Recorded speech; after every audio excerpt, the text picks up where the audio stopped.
শাড়িটা ছেড়ে শান্তি ওই ভারী শাড়ি পরে থাকা যায়, এই ক্যাজরা লোক যত খাটিয়ে খাটিয়ে মেরে ফেলবে তোমাকে। হ্যাঁ, আমার বড় জাতো যার ভাইয়ের বিয়ে হচ্ছে, এত রঙ্গ এত আদিক্ষেতে এমন করছে, এমন আমাদের মতো করছে, আর কারো ছেলে যেন বিয়ে হয়। তোমাকে বলবে না, উনার মা আমাকে জিজ্ঞেস করছে তুমি কবে খুশির খবর দেবে, তোমার মেয়ে তো খুশির খবর দিয়ে দিচ্ছি, তুমি আমার পেছনে কেন পড়ে আছে? আমিও বলেছি আমি তো খুশির খবর দিতে পারছি না কাকিমা, আপনি দিয়ে দিন। আমার সাথে ওসব লাগ দিয়েছো। হ্যাঁ দিদি ভাই, হ্যাঁ ডেকে এনে ওদের বাড়িতে যৌথ প্রচেষ্টায় অত্যাচার করছে, তুমি জানো না, তোমার কোনো ধারণা নেই। হ্যাঁ আমার বড় যা। হ্যাঁ এটা কি ছোট ছোট এত মোটা হয়ে গেছে, ছিমছামে দেখেছি।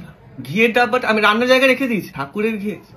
আবার এত দূর সম্পর্কের সম্পর্ক আমি এই জন্য আসতে চাই না, জানো তো? আমি এত খাটার কোনো মানে আছে? সংসারে 50টা টাকা দেওয়ার জন্য এদের হাত পা কাঁপে, আর এখানে ভাইয়ের বিয়ের জন্য ডিজাইনার শাড়ি কিনেছে। ওই বাড়ির তো বাড়ি করে, আমি যে এখানে দেখছি আমাকে বলছে না ছোট এটা পুরোনো শাড়ি, তুই খেয়াল করতে পারছিস না, এটা তো তুই আগেও দেখেছিস।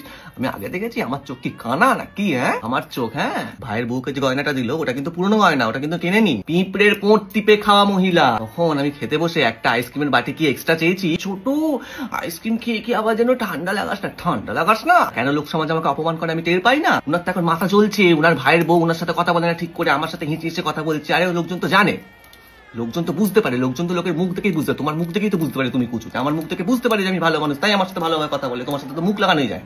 কিরে ছোট, হ্যাঁ দিদি ভাই, হ্যাঁ যাই, দেখাচ্ছ।